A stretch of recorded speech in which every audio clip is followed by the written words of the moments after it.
Vamos, então, dar continuidade à quarta sessão ordinária, relativa ao 189º ano acadêmico. Em primeiro lugar, coloco em discussão a ata do dia 13 de julho do corrente ano. Há algum comentário, alguma correção à ata do dia 13 de julho? Não tendo nenhuma parte, está aprovada a ata do dia 13 de julho do corrente ano. Como uma comunicação da Secretaria, a família do professor Ivo Pitangui convida para a missa do primeiro ano do seu falecimento, que será celebrada segunda-feira, dia 7 de agosto, às 18 horas, na Igreja do Sagrado Coração de Jesus da PUC Rio, na Rua Marquês de São Vicente.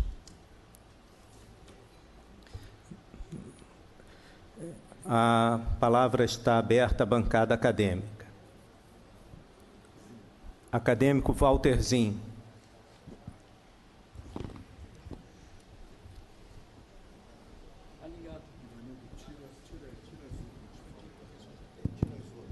Acho que esse aí está funcionando, obrigado. Senhor presidente de exercício, confreiras e confrades, visitantes, eu recebi um e-mail que eu acho que eu devo dividir com todos, foi do DECIT, do Ministério da Saúde, em que eles anunciam um prêmio de incentivo em ciência, tecnologia e inovação para o SUS. Todos podem concorrer. São 5 categorias. A primeira é trabalho científico publicado, tese de doutorado, dissertação de mestrado, produtos de inovação em saúde e experiência exitosa do programa de pesquisa para o SUS. As 5 categorias têm primeiro, segundo e terceiro lugar, e os prêmios são em espécie, em dinheiro.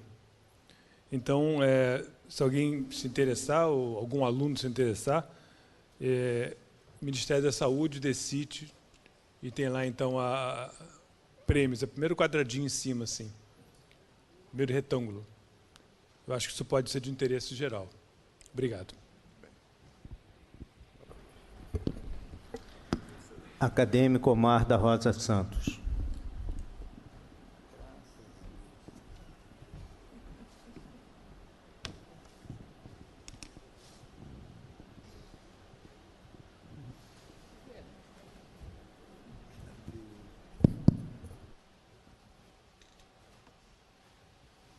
Senhor presidente, senhoras e senhores acadêmicos e senhores convidados, eu tenho a incumbência de dirigir a Academia de Medicina do Rio de Janeiro e quero convidar os senhores para amanhã, a partir das 19h30, no Colégio Brasileiro de Cirurgiões, sessão solene de posse dos doutores Márcio Montenegro e Alberto Duque como membros titulares. Muito obrigado.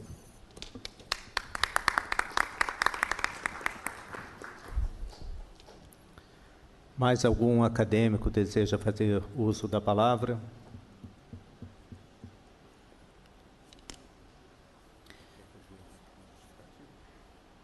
Então, eu vou passar a palavra ao nosso secretário-geral, acadêmico José Galvão Alves. A professora Maria do Carmo deve estar, creio eu, subindo o elevador, que era, pela dificuldade hoje de pegar táxi no aeroporto, ela chegou e teve uma dificuldade muito grande. E eu falei com ela no telefone, saí daqui agora há pouco, então é possível que demore uns 5 minutinhos aí para que ela chegue para fazer a sua apresentação. Como nós sabemos, o Rio de Janeiro está com uma greve de táxi muito grande e o aeroporto deve estar sendo o foco deles, evitando que as pessoas peguem o táxi. Mas eu falei com ela já dentro do táxi, ela estava chegando aqui. Então, só um minutinho, acho que já teremos a nossa professora Maria do Carmo. A propósito do tema, esse é um tema fundamental hoje na ciência médica. Eu não posso nem dizer que seja na medicina gastroenterológica, porque quando se fala em microbiota intestinal, pode se interpretar que seja na medicina apenas gastroenterológica. Não, a ideia de trazer aqui a professora Maria do Carmo é pela sua grande experiência e seus estudos dentro da área de microbiota intestinal. Essa mesma microbiota é motivo hoje da maior investimento na história da humanidade em ciências médicas, em pesquisa. São bilhões e bilhões investidos em todo o mundo. Por quê? Porque se sabe que, assim como se investiu muito no estudo genético da identificação dos genes para que diferenciássemos os seres humanos, houve também um grande investimento, agora há um grande investimento, para que nós possamos identificar a microbiota de cada indivíduo, que são completamente diferentes. Eu vou dar um exemplo que eu daria na apresentação dela. Quando nós pegamos ratos obesos e ratos não obesos e esterilizamos a flora do rato obeso e transferimos a ele a flora do rato magro, nós provocamos um emagrecimento nesse rato. Quer dizer, não é só a genética daquele rato que é capaz de determinar se ele será obeso ou não obeso. Tão interessante quanto isso é a hipertensão arterial. Quando você estuda a hipertensão arterial, nós temos um gigantesco número chamado de hipertensão idiopática, também chamada primária ou essencial. Essa hipertensão não se sabe a causa real. E quando se estuda em ratos, também em pesquisa, os ratos sujeitos à hipertensão através do uso do sal e ratos não sujeitos à hipertensão, quando você pega a flora do rato que não é sensível ao sal e transfere para o rato sensível ao sal, ele se torna normotenso sem nenhum medicamento. Então a microbiota hoje tem uma visão, tem uma importância vital. Eu falei em duas grandes áreas, na área do metabolismo, que é a obesidade, na área da hipertensão. Eu havia até convidado previamente, mas não pôde estar aqui presente, por razões de viagem, o nosso professor Adebal Sabrá, que tem um estudo muito importante na área do autismo, né, e alergia alimentar.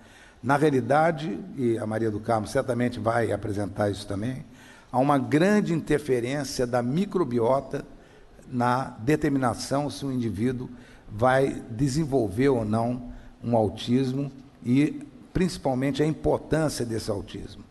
Eu acho que isso tudo mostra a importância do tema. Por isso que eu a convidei. Na realidade, ela vai falar tanto na saúde, o que é a microbiota, os bilhões de micro-organismos, trilhões, que ali ocupam o intestino, e os estudos atuais visam o quê? Identificar como é que eu posso saber a flora daquele indivíduo.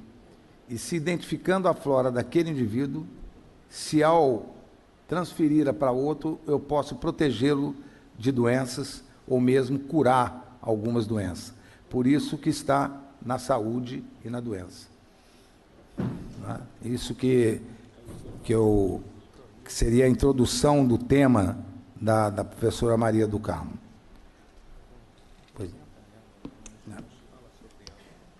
Vou falar um pouquinho sobre a professora Maria do Carmo enquanto nós a aguardamos. A professora Maria do Carmo, ela é professora associada da Universidade Federal de Minas Gerais. É uma excepcional colega, já foi presidente da Federação Brasileira de Gastroenterologia, e os estudos por ela desenvolvidos em pós-doc foi na Universidade de Harvard, em Boston. Então, ela tem um pós-doutorado na Universidade de Harvard. É uma pessoa excepcional sob o aspecto não só acadêmico, mas também, e ela está aí chegando, no aspecto afetivo, de relacionamento. É uma pessoa muito querida por nós todos. Nós convidamos, então, a professora Maria do Carmo para colocar os seus slides e logo em seguida teremos a apresentação dela. Eu já te desculpei aqui, fique tranquila.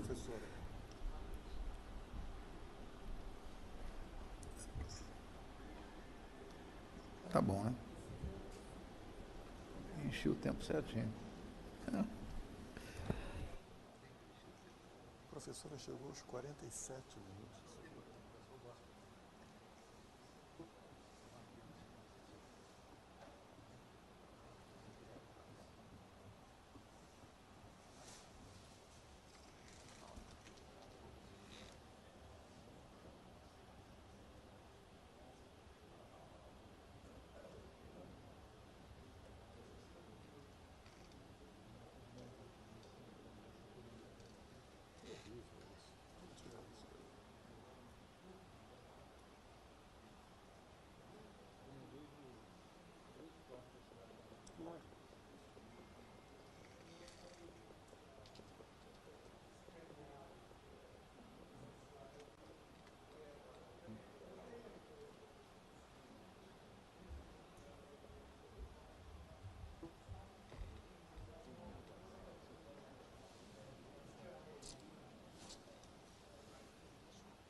Então, vamos dar início à palestra de hoje e, mais uma vez, eu peço ao acadêmico José Galvão Alves que conduza os trabalhos e apresente a palestrante.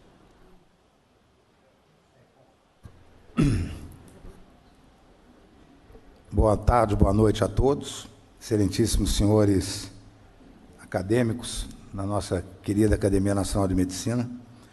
Eu tenho a honra de ter aqui conosco hoje a professora Maria do Carmo Friste Passos. A professora Maria do Carmo é professora associada da Universidade Federal de Minas Gerais e também pós-doc em Harvard, no Harvard Medical School, na área de gastroenterologia. Maria do Carmo foi presidente da Federação Brasileira de Gastroenterologia nos 2 últimos anos, com uma excepcional gestão, não só muito integradora de todo o Brasil, mas, acima de tudo, com um nível internacional de altíssima qualidade em termos acadêmicos. Recém-eleita pela Academia Mineira de Medicina como membro titular da Academia Mineira de Medicina, tomará posse agora em 10 de agosto, em que, na vaga de um dos nossos acadêmicos, passou a emérito, um acadêmico honorário nosso, que é o professor Renato Dani. Então, é uma das mais importantes gastroenterologistas do nosso meio e um motivo de muito orgulho tê-la aqui entre nós para fazer a conferência de um tema que ela domina profundamente. Professora Maria do Carmo, por favor. Muito boa noite. Muito obrigada, Galvão, por suas palavras. E pedir desculpas por esse atraso. Uma cidade maravilhosa, que a gente fica deslumbrado com a cidade e não acha um táxi assim correndo. Mas eu vi um entardecer lindo ali perto do aeroporto e já fiquei mais inspirada para falar. Galvão, dizer que se eu fiz uma boa gestão, obviamente estagiei com você na Federação Brasileira de Gastroenterologia, onde eu fui presidente da comissão científica da sua gestão, a quem eu muito agradeço. E dizer, nesse primeiro diapositivo, a minha honra, o meu prazer e alegria quando o Galvão me convidou para estar aqui, nessa reunião científica, para falar de um tema que nós temos a felicidade de estudar e que realmente hoje é uma revolução nos conhecimentos de todas as áreas da medicina, como nós veremos a seguir. Então, minhas palavras primeiras são realmente de muito agradecimento por essa oportunidade de estar aqui na Academia de Medicina. Nós vamos falar, então, da microbiota intestinal, o impacto na saúde e na doença, nossos conflitos de interesse. E é interessante porque todos nós, aqui tem poucos jovens, assim, hoje isso se fala muito, mas todos nós, até os anos 2000, praticamente, não ouvíamos falar da microbiota no sentido pragmático da palavra, associado a doenças do ser humano, e sim como uma flora, que convivíamos perfeitamente com ela, desde a boca, sabíamos disso, que a boca era recheada de bactérias, o intestino, as fezes, mas de uma maneira talvez romântica, entre aspas, e agora de uma maneira completamente diferente, então, nós diríamos que hoje a microbiota é considerada na saúde, na doença, até que a morte separe definitivamente do ser humano. E é interessante na história da medicina, quando vemos o relato do professor Dr. Louis Pasteur, francês, que em 1877 disse num trabalho que os micro-organismos eram imprescindíveis à nossa saúde, ao ser humano, à sobrevivência do ser humano.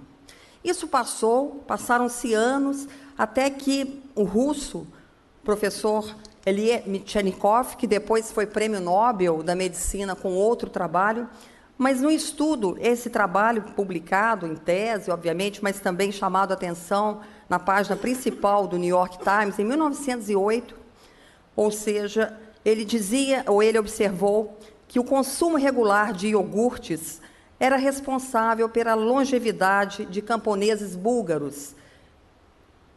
A hipótese principal é que era o lactobacilo, o principal responsável por essa longevidade.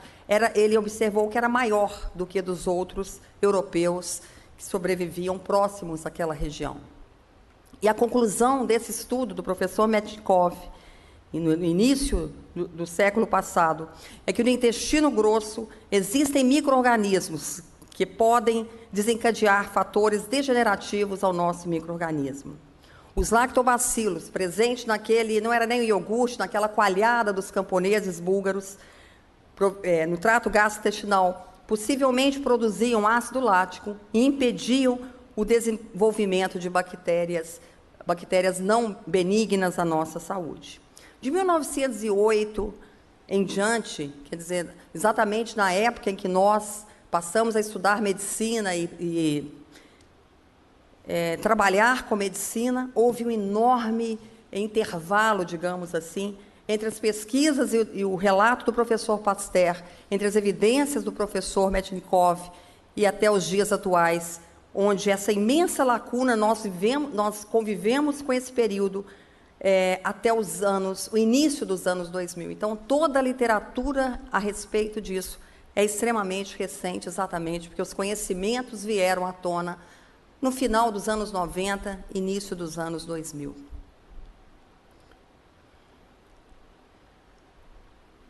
Hoje, essa microbiota, hoje a gente chama microbiota porque se considerava antes como flora intestinal, podendo incluir não micro-organismos apenas, algumas outras estruturas, e hoje, então, se prefere o termo microbiota ou microbioma, como a gente vai ver, exatamente por essa definição de que a microbiota é composta apenas de micro-organismos vivos. Hoje, então, essa microbiota que foi sempre, ou pelo menos negligenciada em todo o século passado e início desse, representa possivelmente 100 trilhões de micro-organismos no nosso corpo. E tem interface direta entre o que comemos e o nosso epitélio intestinal, em contato, possivelmente, com o primeiro pool de células imunes e com o segundo pool de células neurológicas do nosso organismo. Por essas razões, por essas observações e conclusões de pesquisas extremamente sofisticadas, que hoje, pelo menos na Europa e Estados Unidos, Canadá, Austrália, extremamente desenvolvidas pesquisas, se considera que ela tem uma importância fundamental na manutenção da saúde e no desenvolvimento de inúmeras doenças digestivas. De conceitos, apenas para a gente entender o que hoje se considera, atualmente, o que se considera de conceito. A microbiota seria a população de micro-organismos que nos habitam. E aí a gente não está falando da microbiota intestinal, a gente está falando da nossa microbiota da boca, da vagina, da pele, enfim, nós temos microbiota até nas articulações, que a gente considerava extremamente estéreis, né, uma inflamação na articulação, até nas articulações não inflamadas, não infectadas, já se isolou micro-organismo. Então, nós temos uma microbiota vasta em vários órgãos, em vários tecidos. Não só bactérias, isso é que é o mais interessante. Os anos se passaram Os anos se passaram, a gente fala nesses últimos 15 anos, e se viu que tinham não só bactérias, arqueias, eucária, mas também fungos. Então, hoje já se estuda a microbiota fúngica e, mais recentemente, a microbiota virótica, o nosso viroma. Quando a gente fala da microbiota intestinal, aí sim, nós estamos relacionando a coleções de centenas de milhares de micro-organismos que habitam o trato digestivo no ser humano. Sabe-se hoje que ela começa a se formar já no canal do parto, adquirindo suas características por volta de 2 a 3 anos de idade. Esse diapositivo mostra. A criança vai mudando a sua microbiota, até que por volta de 2 a 3 anos, o ser humano mais ou menos adquire uma microbiota que permanece com ele. É como se fosse uma impressão digital nossa. Cada um de nós tem um padrão de microbiota. Sabe-se, por exemplo, que a população, talvez do sudeste brasileiro, ela tem uma microbiota semelhante. Isso tem sido observado em países de primeiro mundo, regiões dos Estados Unidos, com microbiotas semelhantes, diferentes, por exemplo, do norte, do sul, diferentes, por exemplo, da Espanha, da Itália, enfim. Parece que nós temos uma microbiota muito própria, parecida, de acordo com o ambiente em que vivemos e das situações a que nos expomos. E vejam aqui, apenas do ponto de vista de imagem mesmo, de cores, aqui a microbiota da boca, passando pela do estômago, que também é uma novidade, sempre se considerou o estômago estéril. O H. pylori foi uma surpresa sobreviver ali, e hoje nós sabemos que nós temos uma série de micro-organismos que sobrevivem no estômago, até a microbiota do colo. Vejam aqui, mudando as cores, é porque mudaram-se os filotipos de bactérias, então são diferentes da nossa microbiota, que habita em nossa boca, no nosso estômago, no nosso intestino. Ela vai mudando à medida, então, que se avança no tubo digestivo, quando a gente vai distanciando do oxigênio e mesmo do hidrogênio do estômago, do ácido, que ali não sobrevivem algumas bactérias. Então, nós temos principalmente lactobacilos no estômago, vai mudando a nível de duodeno, delgado, até que no intestino grosso tem a maior população de bactérias e possivelmente fungos, vírus, enfim, de micro-organismos, e ali tem muito anaeróbio, o que não tem, pelo menos em condições de saúde, por exemplo, no estômago. E isso depende de uma série de fatores, depende da nossa motilidade, que leva, então, o peristaltismo normal, né? Por isso, o diabético, por exemplo, com uma enteropatia diabética, ele pode ter áreas que a gente chamava de alças cegas, onde se proliferam bactérias, a gente já sabe disso, que depende da acidez do estômago, que depende das bactérias facultativas, enfim, de uma série de fatores que vão determinar, então, o quanto a gente vai ter de micro-organismo em condições de saúde normal do ser humano. Então, ela vai aumentando à medida que ela vem da boca ao colo e vai mudando também a composição que a gente chama de filogenética, a abundância principalmente de firmicutes, aqui em roxo, de bacterióides em rosa, de actinobactérias em verde. Predomina praticamente esses três filos, principalmente de bactérias, no ser humano saudável. E, como eu disse, quer dizer, um relato do ano passado, o nosso microbioma virótico, quer dizer, também tem vírus ali, em condições de eubiose, em condições naturais de saúde, que sobrevivem e estão em harmonia, digamos assim, com bactérias, com fungos, participando, então, dessa microbiota chamada virótica, né, ou viroma intestinal. E quando a gente fala de microbioma, será que é a mesma coisa de microbiota? É um pouquinho diferente, embora na literatura que a gente for estudar vai ter muita coisa usando como se fossem sinônimos, mas o microbioma é uma comunidade ecológica de micro-organismos comensais, simbióticos, patógenos, mas com a sua genética. Hoje já se estuda muito a genética, os elementos genéticos que completam ou que complementam esses micro-organismos. Então, quando a gente fala microbioma, a gente está remetendo à genética.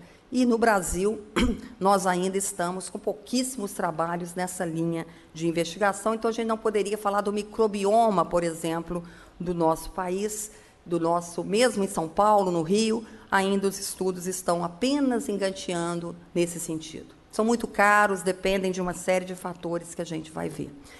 Como que seria isso? Como que essa extração? É feita uma extração do DNA, ou seja, uma coisa extremamente complexa. Esse é o professor Guarner, que é o Francisco Guarner, que é um dos maiores estudiosos, ele é de Barcelona, do grupo do professor Malagelada. Esse ano ele fez um artigo de revisão. Então, se faz a extração do DNA, e daí vai fazer a busca de genes desse filo, né, da filogenética, análise dessa sequência de DNA, quer dizer, uma coisa extremamente difícil, cara, complexa, e, obviamente, ainda restrita a laboratórios de alta complexidade. E aqui, então, no final, o que seriam os estudos chamados metagenômicos da microbiota intestinal. Então, o professor Jean Doré, que é um da França, de Paris, também um dos grandes estudiosos, fez essa sequência, também fazendo da mesma forma, extraindo o DNA, amplificando, fazendo toda uma sequência filogenética, digamos assim, e encontrou que nós temos, pelo menos na França, pequenos filos, são filos, poucos filos são os dominantes, mas uma quantidade imensa de espécies, possivelmente, que vivem em resistência e resiliência, quer dizer, essas bactérias, esses micro-organismos conseguem encontrar mecanismos que eles conseguem sobreviver mesmo a ambientes desfavoráveis, e uma pequena prevalência de espécies dominantes. Isso faz com que esse termo, no final, se a gente consegue tudo isso, a gente pode falar que a gente encontrou o core da microbiota. Isso, realmente, nós vamos avançar muito nos nossos conhecimentos. Esse foi um trabalho clássico e talvez um divisor de águas nessa literatura da microbiota. Foi publicado, então, no Nature, em 2012, onde os autores, empregando exatamente essas técnicas de sequenciamento de DNA, mapeou essas sequências de colônias de micro-organismos, bactérias, fungos e outras, e encontraram que mais de 10.000 espécies compunham a nossa microbiota. Então, nessa época, exatamente por esse estudo, foi dito os nossos micro-organismos superam em mais de 10 a 100 vezes, em termos de número de células, em termos de genética, do que o nosso próprio organismo. Então, em conjunto, o que os autores desse trabalho concluíram, que a microbiota tem atividade metabólica semelhante a um órgão virtual dentro do nosso organismo. O tempo foi passando, e surgiram, então, novos conceitos, como a metagenoma, que são os genomas dominantes da microbiota, e vejam os vários trabalhos na literatura, todos eles, se vocês observam, a partir de 2010, de alta complexidade, publicado em revistas de altíssimo impacto, onde se conseguia, então, conhecer um pouquinho dessa metagenoma, ou seja, dos genes dominantes da microbiota humana. Obviamente, nós não temos trabalhos nacionais, como eu citei, mas isso veio exatamente de grandes projetos internacionais, milionários, projeto americano, projeto europeu e um projeto asiático da China e Japão. Isso fez com que quando a gente fala em filos, muita gente fica na dúvida o que são filos, né? Apenas na ordem aqui para a gente lembrar do domínio, né? Dominante, os filos, classe, ordem, família, espécie. Veja como a gente está longe ainda da espécie, a gente está falando de filos na microbiota. A literatura ainda está falando de filos dominantes, ou seja, nós ainda temos um caminho grande para chegar no específico, nas espécies dominantes. Isso tudo fez com que a gente já citou, mas só para reforçar, que são esses os 3 filos dominantes em todo o mundo, nos estudos internacionais dos 3 continentes, pelo menos asiático, europeu e norte-americano. São bacteriotetes, actinobactérias e firmicutes, que compõem a nossa microbiota intestinal.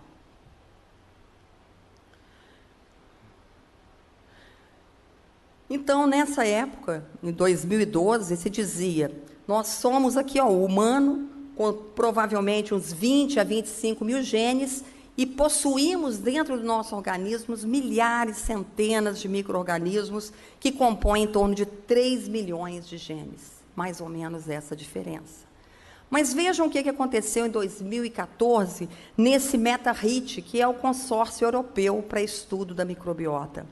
Foram detectadas, em 2014, mais 740 espécies novas, nunca antes descritas, das quais mais de 500 eram completamente desconhecidas dos pesquisadores de microbiotas da mais alto nível científico.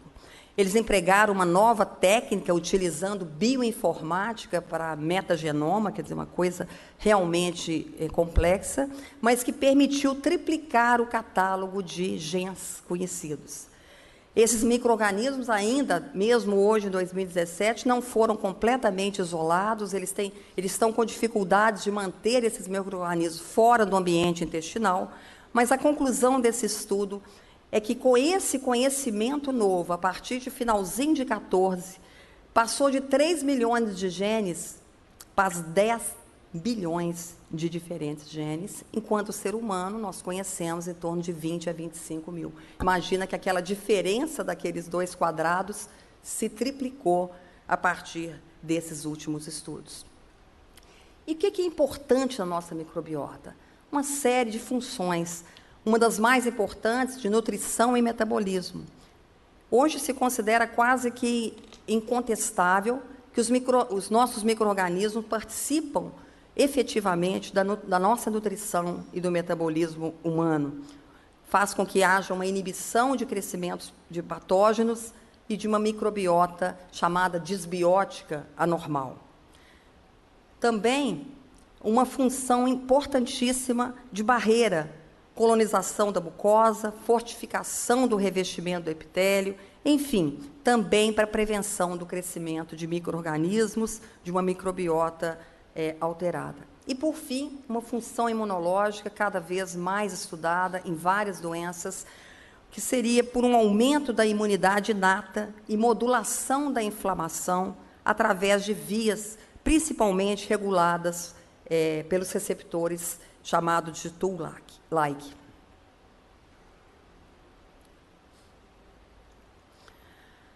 Outra função importantíssima, que também parece incontestável a partir dos estudos mais atuais, é que a microbiota parece ser o principal fator responsável, pela nossa formação do tecido linfóide associado ao intestino, o sistema GALT, assim como para a formação de anticorpos de células IgM. As células epiteliais intestinais, elas secretam uma série de peptídeos, como, por exemplo, as defensinas e catelicinas, que são responsáveis por fatores antimicrobianos, e seriam as principais interfaces entre o sistema imunológico, microbiota e esse sistema GALT, através, principalmente, das nossas células B. Então, hoje, o que se acredita é que a nossa microbiota seja capaz de interferir na nossa expressão genética, no nosso sistema imune, no desenvolvimento cerebral, mental, emocional, no peso, no desenvolvimento de inúmeras doenças, como vamos a falar agora. Então, o que acontece, possivelmente, é que nós tendo uma microbiota saudável, ou seja, estamos numa condição de eubiose, nós conseguimos manter estável o número, a nossa característica, a nossa impressão digital dos nossos micro-organismos. E isso é formado basicamente por comensais, que não nos agridem, por simbióticos, que têm inclusive funções protetoras, e pelos chamados patobióticos. São patógenos, mas eles estão ali quietinhos. Eles são patógenos em potencial. Estando em situações de eubiose, ele se mantém inofensivo ao ser humano. Vários estudos mostraram, inclusive estudos muito recentes, que os nossos hábitos alimentares tem interferência direta na nossa microbiota. Aqui, apenas na conclusão, vejam, nesse estudo, é um estudo americano, então um grupo usou, por exemplo, sanduíches, uma dieta bem americana, típica americana, o outro usou mais carboidrato e o outro grupo utilizou mais vegetais, verduras, legumes e frutas.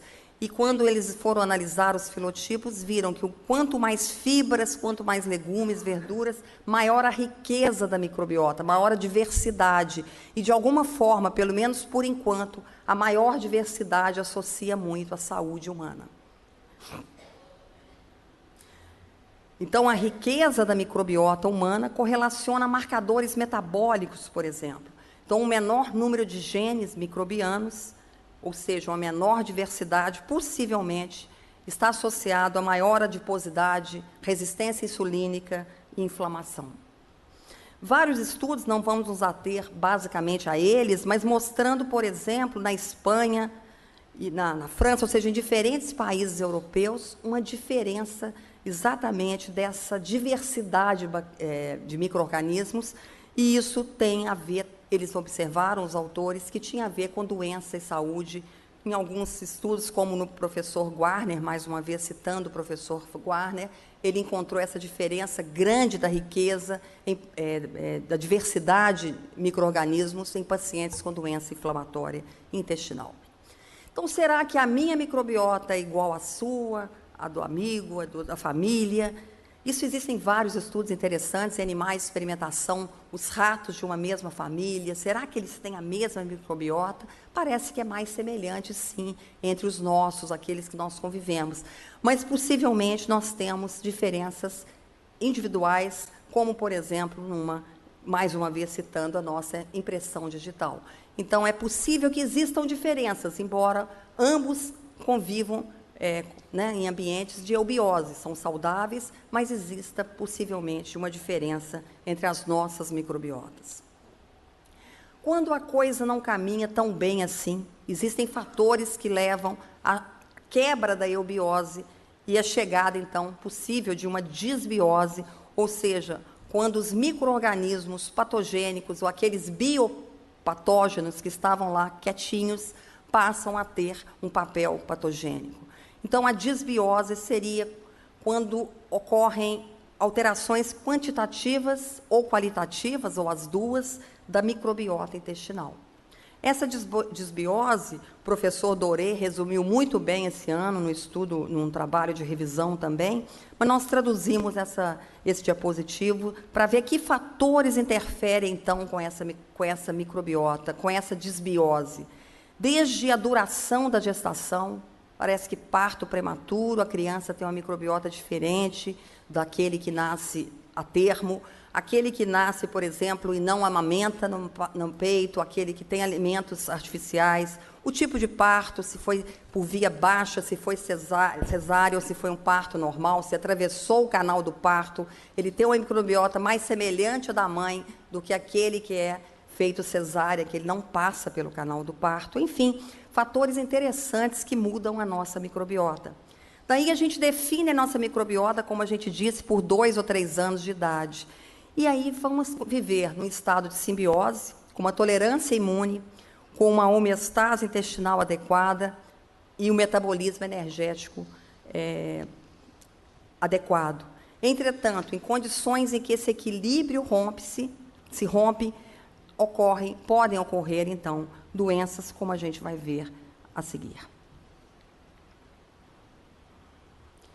Então, são diversos fatores, nós sabemos que as condições também do envelhecimento vai mudando a nossa microbiota, fatores genéticos, as condições de nascimento, como eu disse, os locais onde cada um de nós vive e convive, fatores de higiene, aquela teoria da higiene, da alergia, muito estudada hoje na microbiota, o estresse, enfim, a desnutrição, medicamentos que alteram, especialmente antibióticos, especialmente inibidores de bomba, que vão mudar a nossa acidez, e nós vimos que a acidez é um fator que conserva, pelo menos, a microbiota gástrica com mais lactobacilos, enfim, nós temos uma série de fatores que podem nos manter eubióticos pela vida, por uma vida longa, ou transtornos de desbiose ao longo da vida. Obviamente, a gente pode ter uma desbiose e logo depois conseguir reverter essa condição.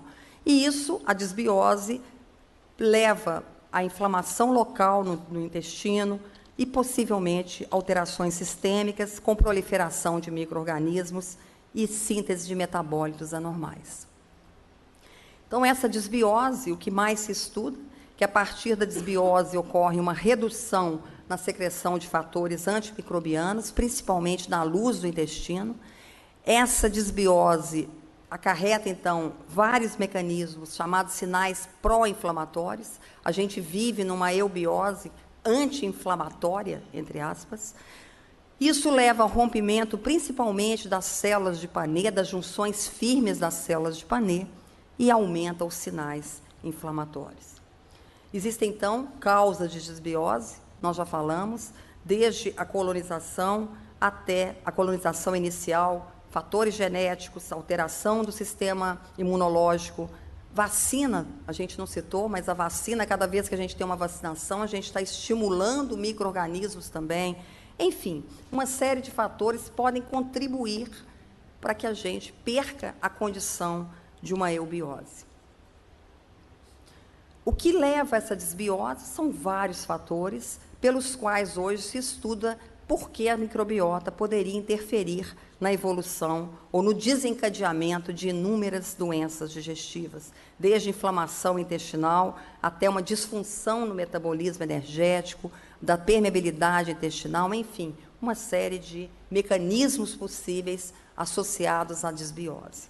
Esse é um diapositivo que eu trouxe, está na original, porque ele veio de um professor Aceves, publicado agora no Congresso Americano de Gastroenterologia, e mostrando exatamente a possibilidade da microbiota estar associada a inúmeras doenças, por exemplo, inflamatórias, por exemplo, de pele, respiratórias, esofágicas, digestivas, por alteração, principalmente, inflamatórias de interleucinas, neutrófilos e o sistema imunológico, como as células T e as células B.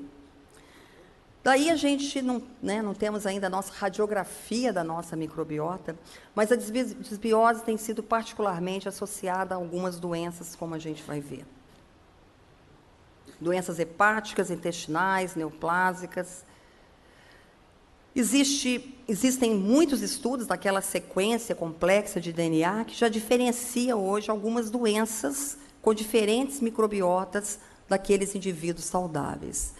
Esse é um trabalho também interessante, publicado no ano passado, em que os autores questionam, será que essa desbiose é causa ou consequência da inflamação? A partir do momento que a pessoa tem uma inflamação, aí é que vem a desbiose, ou será que a desbiose é uma cascata para a inflamação? Obviamente, não se tem essa resposta. O fato é que existem estudos mostrando diferenças na microbiota de pacientes com doença, pacientes saudáveis aqui, com retocolite, com doença de Crohn. O paciente obeso do paciente magro é muito diferente. Há 15 dias atrás, um estudo muito interessante, publicado no Canadá, mostrando que as crianças obesas têm uma microbiota completamente diferente das crianças magras, ou seja, possivelmente isso ocorre desde a fase inicial que determina a nossa microbiota. Nas doenças funcionais, isso é muito estudado, acredita-se que seja quase que um caminho para a gente entender essas alterações complexas, por exemplo, da síndrome do intestino irritável, vou passar mais um para facilitar, onde possivelmente alterações lá do eixo cérebro-intestino levam à alteração na composição e atividade metabólica da microbiota intestinal, e isso poderia levar a uma série de alterações motoras, sensitivas, e aumento da permeabilidade, levando a essas desordens funcionais tão comuns e que a gente ainda não consegue compreendê-las. Como um paciente sofre tanto com o intestino irritável, a gente não consegue, mesmo nos dias de hoje, com toda uma propedêutica imensa, diagnosticar qualquer alteração.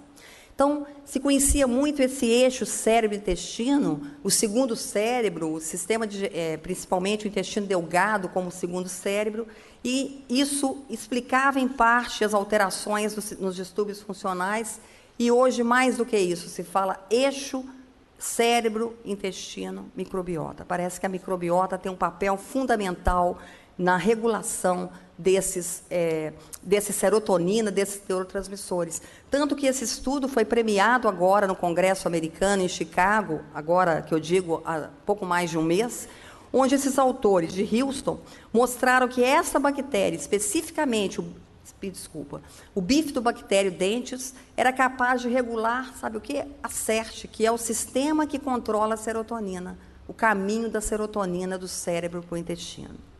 Interessante esse estudo, foi premiado aqui, complexo a gente explicar, mas apenas em conclusão, eles mostraram que esse micro-organismo comensal, o bifidobacterium dente, é capaz de regular componentes fundamentais do sistema serotoninérgico intestinal. Isso não foi publicado ainda, foi apresentado em tema oral, premiado no DDW desse ano, Congresso Americano desse ano.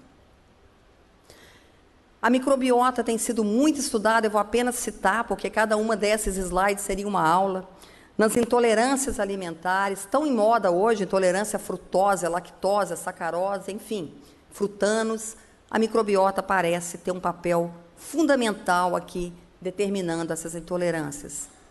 Existem estudos mostrando que a microbiota tem papel, isso qualquer um de nós que for hoje ao PubMed vai ficar abismado com a quantidade de trabalho relacionando a microbiota no desenvolvimento das neoplasias, muitas neoplasias.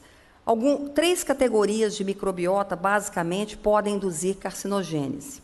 Algumas espécies de micro-organismo parecem ter um efeito citotóxico celular. O metabolismo microbiano parece capaz de produzir esses produtos tóxicos para o epitélio, provocando, então, displasia e depois as neoplasias. A microbiota tem sido estudada na carcinogênese. Será que o H. pylori perdeu o lugar? Não. O H. pylori parece que inicia a cascata, mas hoje já se questiona se seria isso. Estudos muito recentes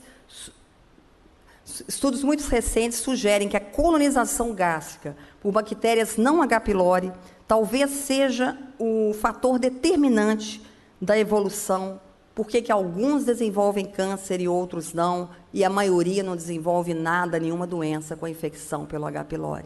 Vejam como o caminho está mudando, como as pesquisas fazem a gente ficar cada vez mais interessado nesse tema. Com câncer coloretal, muito trabalho na literatura. Eles associaram um alto risco de câncer de colo com a presença dessas bactérias, o Bacteroides vulgaris e esse Stercoris, enquanto baixo risco foi associado exatamente à presença de lactobacillus acidófilos, e esse é o bactério. É interessante que, só no último parágrafo aqui, interessante dizer que, embora as evidências ainda não sejam conclusivas, a microbiota é atualmente considerada o principal fator capaz de modular o risco do câncer de colo no ser humano. De modular o risco, não de ser o causador absoluto. Então, são conceitos extremamente novos, por exemplo, no carcinoma hepatocelular. Existe um ácido, o ácido deoxicólico, que tem sido muito estudado, e parece que a dieta, a obesidade, podem induzir a desbiose e, consequentemente, o aumento desse ácido deoxicólico. E ele poderia, esse ácido aumentado, contribuir exatamente para as alterações do DNA. E isso tem sido muito estudado no câncer, no hepatocarcinoma. Mas será que a desbiose só leva a alterações locais, câncer de intestino, de estômago, do fígado, doenças inflamatórias, intestino irritável, enfim? Será que a distância pode ter alguma alteração? Esses autores, em 2011, em 2009 inicialmente, mas em 2011 na íntegra, mostraram que possivelmente sim. Como esses autores fizeram? Uma neuromodulação, isso em animais de experimentação, claro. Eles fizeram... A primeira evidência foi no modelo animal de esclerose múltipla, numa encefalomielite autoimune. Então, essa população microbiana intestinal com desbiose levava a manifestações inflamatórias no sistema nervoso central. Então, tem sido muito estudado hoje na neurologia, na neurociência, digamos assim, o papel da microbiota nas doenças autoimunes, principalmente esclerodermia e essas esclerose lateral, tudo isso tem trabalho na literatura. Parkinson, hoje, muitos estudos na microbiota. Lembramos que o sistema nervoso está conectado ao intestino através exatamente de inúmeros neurotransmissores, entre elas, hoje, particularmente, principalmente, a serotonina. O desenvolvimento normal da nossa microbiota é necessário para a estimulação da plasticidade cerebral, atividade motora e comportamental. A desbiose parece contribuir para alguns distúrbios neuropsiquiátricos, por exemplo, em autistas. Existem vários estudos. Eu tive a oportunidade de assistir recentemente uma pesquisadora de Los Angeles que só trabalha com autista e hoje só com ratinhos em laboratório. E ela observou que os ratos, os camundongos, que nascem em ambiente totalmente frio, eles estudam muito isso, fazem ambientes totalmente, eles nascem isolados de micro-organismos, eles conseguem manter os animais de experimentação num ambiente extremamente estéril. E ela observou, nos estudos, que alguns desses ratinhos, mantidos sem micro-organismos, tinham um comportamento autista-like. Então, quando ela colocava esse ratinho num ambiente de ratinhos que tinham microbiota normal, esse camundongo custava se comunicar com outros ratos. Quando ela infundia micro-organismos, transplante de micro-organismos, eles começavam a ter contato. Isso está na literatura, todo mundo pode ver vários estudos com autismo e microbiota. Por isso, esses autores, o ano passado, publicaram esse estudo. Será que a nossa microbiota é o marca-passo do nosso cérebro?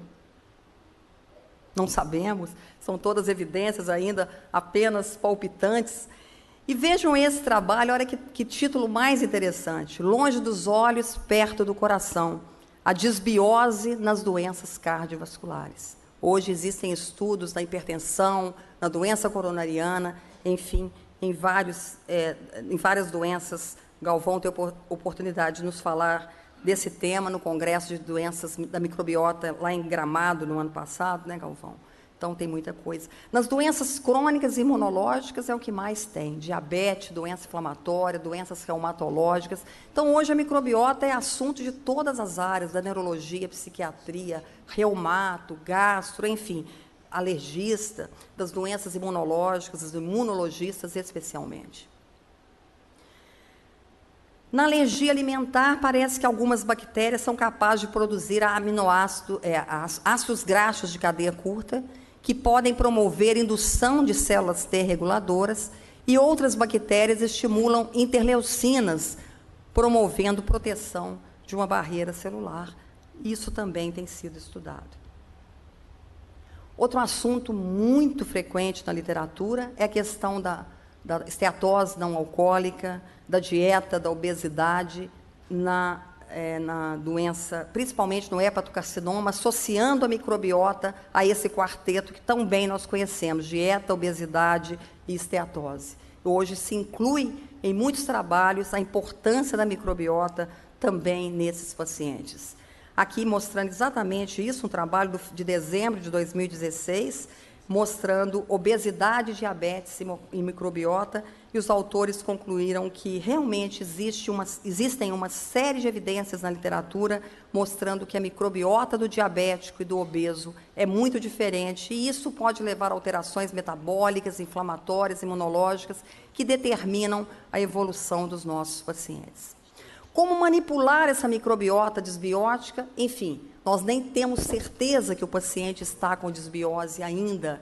O que temos hoje é um diagnóstico de supercrescimento bacteriano do intestino delgado, mas nós sabemos que temos fungos, que temos vírus. Mas, enfim, como que hoje a gente poderia pensar em manipular essa microbiota? Todos nós usamos probióticos, simbióticos, utilizamos antibióticos eventualmente, principalmente em condições de supercrescimento, e a dieta com intolerâncias, hoje cada vez mais na moda, a dieta em gluten-free, lactose-free, não é bem assim, mas a dieta saudável ela é considerada importantíssima, como vocês viram no diapositivo anterior, na manutenção da nossa eubiose. Aqui é exatamente um trabalho interessante mostrando o impacto dos probióticos nos fatores de risco da doença cardiovascular. Foi uma revisão publicada por Ebel e colaboradores, muito interessante. Eu estou trazendo coisas mais raras, porque a probiótico em diarreia todo mundo usa, mas veja o impacto na prevenção de doenças cardíacas. A nova era do tratamento da obesidade e das desordens metabólicas, evidências na literatura do transplante de microbiota. E esse também foi um tema muito comentado e premiado no Congresso americano no mês passado, em Chicago. Um grupo da Suécia transplantou microbiota em pacientes com intestino irritável. Um grupo recebia, é lógico que essas fezes são trabalhadas entre pacientes com diarreia, era principalmente com diarreia crônica, funcional e voluntários saudáveis, e esse material, então, era colocado no seco, depois no ascendente, no descendente, enfim, distribuído, e um grupo recebeu a microbiota própria, era o grupo considerado placebo, a microbiota não, o transplante de fezes próprio, autólogo, e o outro grupo recebeu de indivíduos saudáveis. O que esses autores concluíram? Eles observaram uma melhora, foi o primeiro trabalho randomizado, controlado em humanos com intestino irritável da literatura de transplante de fezes. Eles observaram uma melhora dos sintomas e da qualidade de vida. O grande problema, nós sabemos, não existem marcadores, é apenas questionários de sintomas, dificulta realmente a interpretação, e houve melhora também no grupo placebo, como sempre, até no transplante de microbiotas, a resposta ao placebo existe nesses pacientes.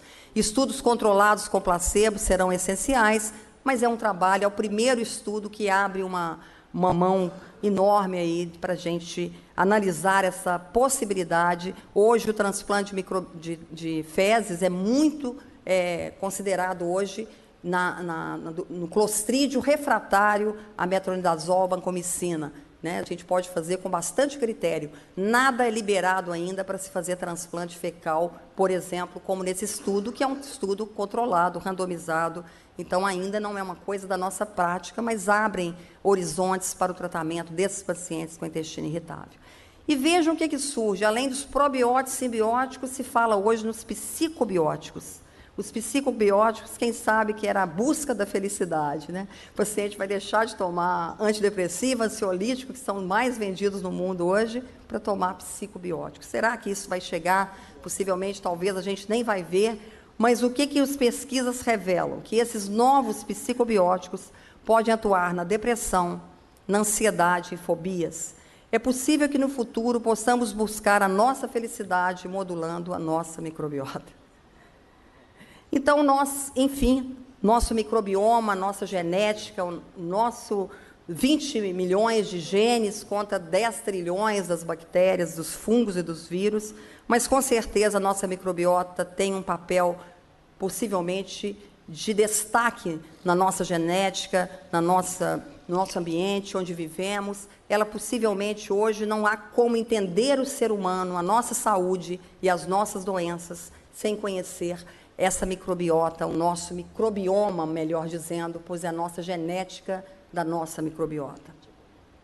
Enfim, eu sugiro esse livro para todos vocês, foi publicado no ano passado, está escrito em português, tem inglês também, mas está traduzido, 10% humano, ou seja, nós somos 90% microbiota. Um livro muito interessante, escrito por uma pesquisadora dessa área, é um livro gostoso de ler, e ela fala, inclusive, como que se achou essa genética, ela trabalha no laboratório de genética.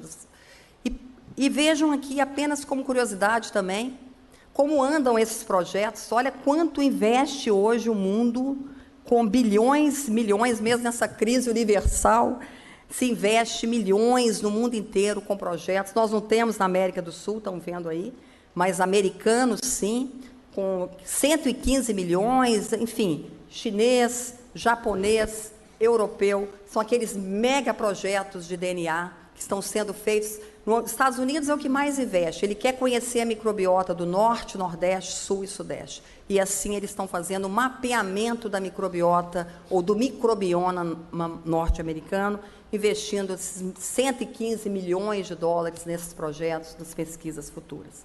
Enfim, a gente termina dizendo que, na verdade, a gente pode voltar lá em Isaac Newton, lá em 1600. O que sabemos é uma gota nesse tema e o que ignoramos, com certeza, é um oceano. Eu termino a minha apresentação, mais uma vez, agradecendo, homenageando essa cidade que eu tanto amo, que é o Rio de Janeiro, e que nós sabemos que essa natureza só pode ser arte de Deus. Eu agradeço a atenção de vocês, me passei um pouquinho do tempo. Muito obrigada pela atenção.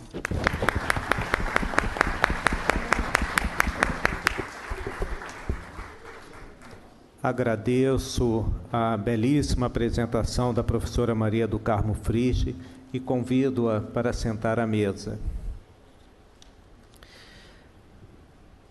Passarei agora a palavra para comentários ao acadêmico José Augusto Messias.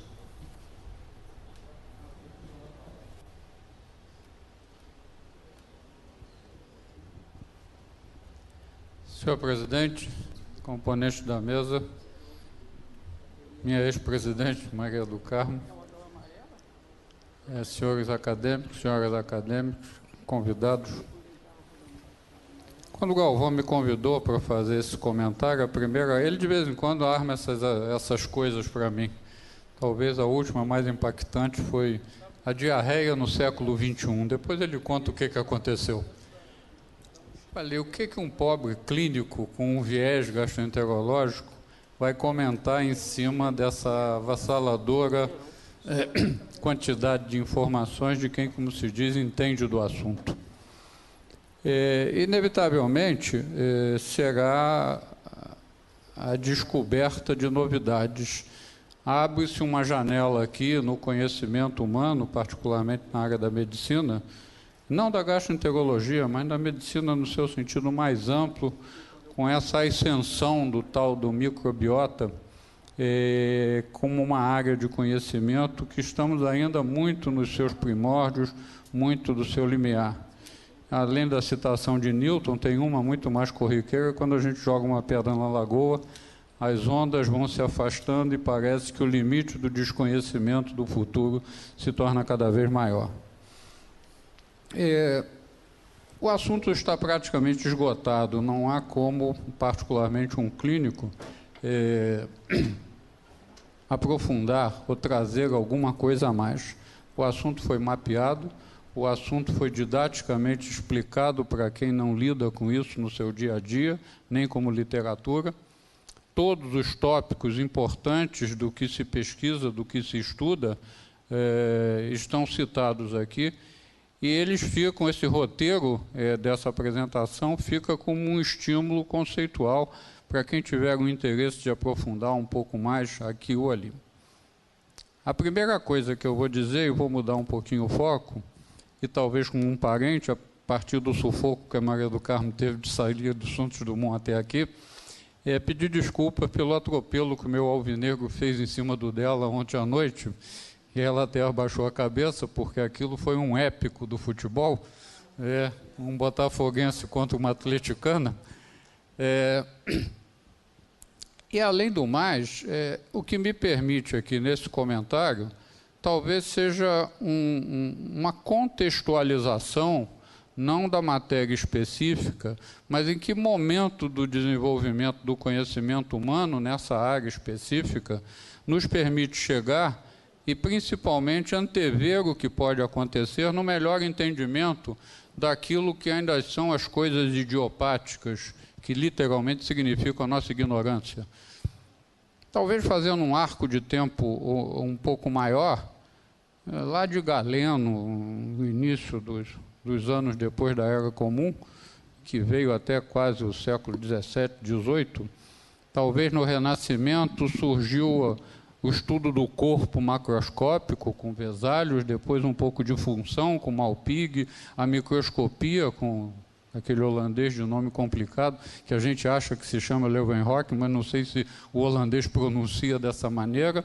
O século XIX, talvez, com um grande conhecimento do Virchow, com aquele omnicélula, S-célula, e vai por aí afora, até que na segunda metade do século XIX, duas figuras citadas aqui, Pasteur e depois o Koch, nem tanto, trouxeram da teoria humoral, da teoria dos miasmas, etc., um grande avanço que foi a teoria microbiológica da doença humana.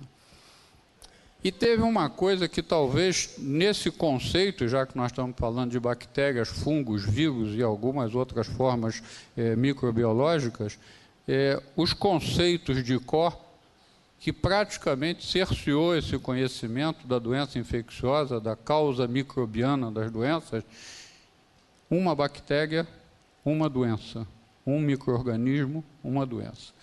O século XX teve aí uma série de revoluções, que a gente não vai entrar em detalhe, e talvez o último grande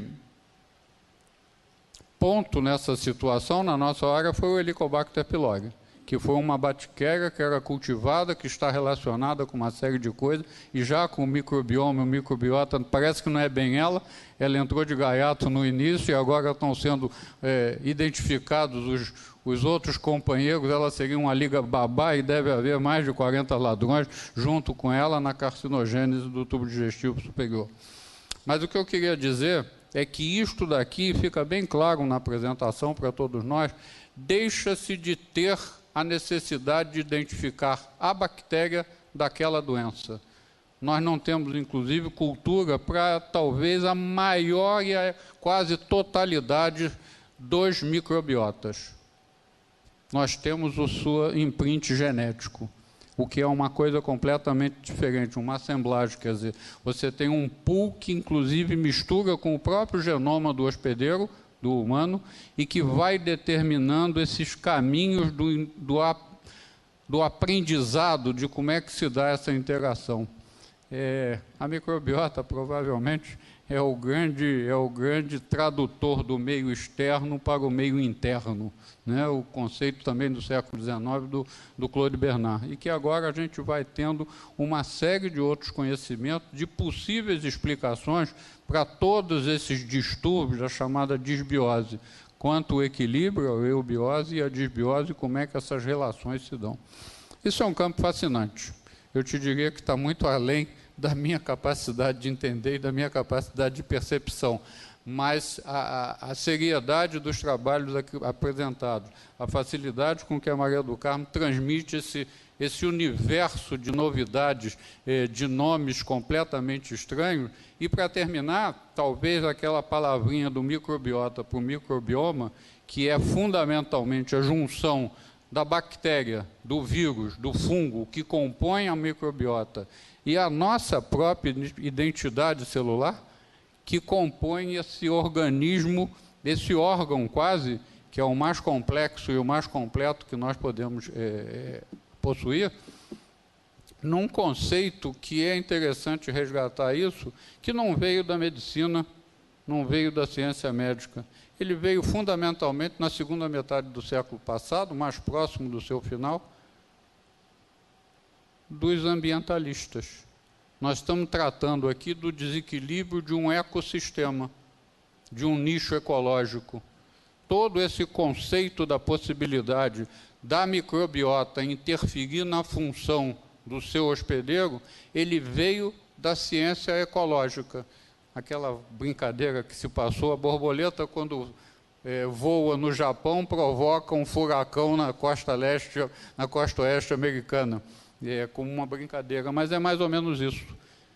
A noção ecológica da interação dos seus diversos componentes como um organismo, talvez não contido, como no nosso caso, no sistema da ecologia, num corpo bem delimitado, mas o princípio que está por trás desse entendimento é claramente derivado da noção do equilíbrio ecológico do planeta Terra, que já é considerado um dos organismos também que compõem esse universo. Todos sabem que quando botam o microfone na minha frente, ligo um piloto automático aqui, se eu não tomar cuidado, eu não paro de falar.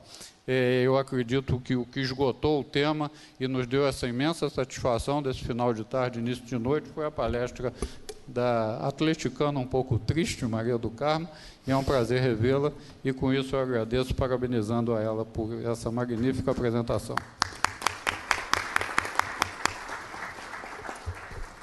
A palavra está aberta à bancada acadêmica. Acadêmico Sérgio Novis. Senhor presidente, senhores acadêmicos, ilustre conferencista, que, apaixonada pelo tema, venceu e até a barreira dos taxistas para aqui chegar. E essa é uma característica dos lutadores, dos que se apaixonam por alguma coisa e, sobretudo, alguma coisa de novo. À primeira vista, quando a gente começa a se interessar e a ler sobre isso, assusta o fantasma da panaceia universal. Isto é, quando tudo procura se explicar pela microbiota. Na nossa área dos neurologistas, esclerose múltipla, Parkinson e por aí afora. Aí começa a dar um certo nervoso de que exista um problema único gerando toda a patologia. Se nós nos lembrarmos dos pensadores antigos, muitos já disseram que a vida humana na face da Terra seria uma permanente guerra entre o ser humano e as bactérias. Horas a bactéria ganha, horas o ser humano ganha.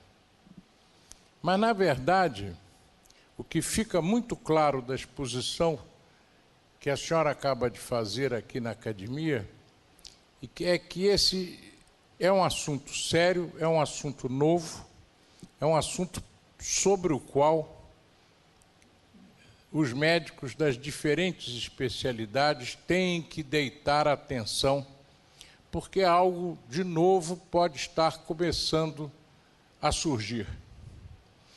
E, eventualmente, poderemos ter aí a explicação para uma porção de fenômenos que nós assistimos, tratamos, cuidamos, pensamos tratar, talvez, e, no fundo, estamos fugindo da causa fundamental que poderá vir a ser adequadamente tratada quando corretamente interpretada. De qualquer forma, é um momento de perplexidade inicialmente, em que, de fato, o assunto nos parece importante, mas gera um quê de desconfiança. Não sei se pela nossa ignorância no assunto, e que conforme formos nos aprofundando no conhecimento, essa desconfiança desapareça, ou pode ser até que ela aumente. Porque, na verdade, na história da nossa medicina, em muitas oportunidades surgiram ideias que pareciam explicar todos os fenômenos e que, subitamente, por estudos mais profundos, são abandonadas e vistas que aquilo era um sonho de uma noite de verão. De maneira que temos que ter a curiosidade, mas não podemos perder o espírito crítico. Esse que me parece a boa conduta diante do fato que aí está. É importante que estejam sendo aplicados recursos para o estudo disso.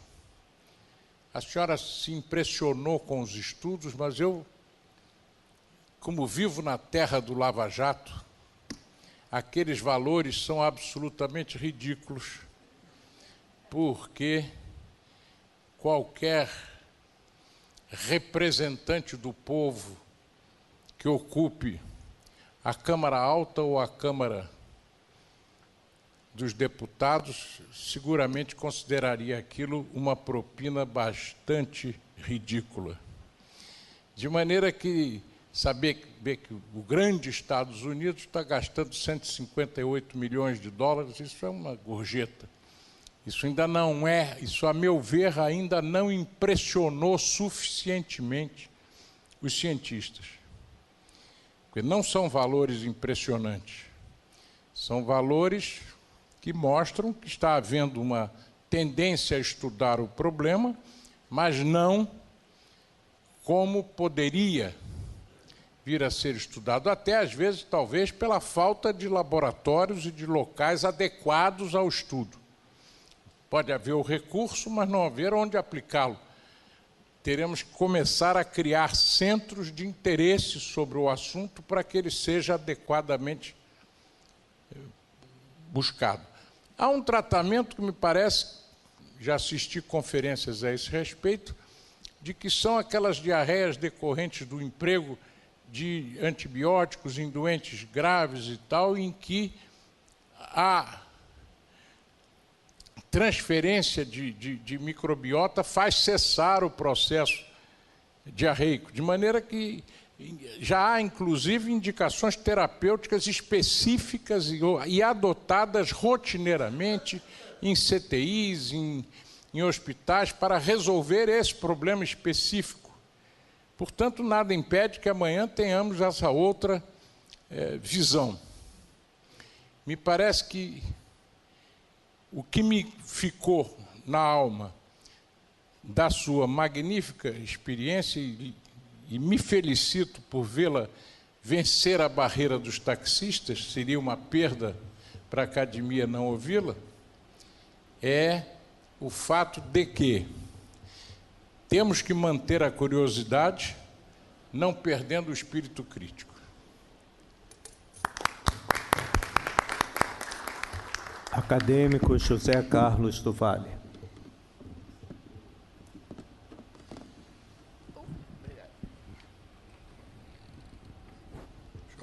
Senhor presidente, ilustres membros da mesa, confrades e ilustres convidados. Eu gostaria, em primeiro lugar, parabenizar a professora Maria do Carmo pela bela exposição, muito didática, slides magníficos. Isso empolga, entusiasma. Eu gostaria de fazer alguns comentários mistos de pergunta.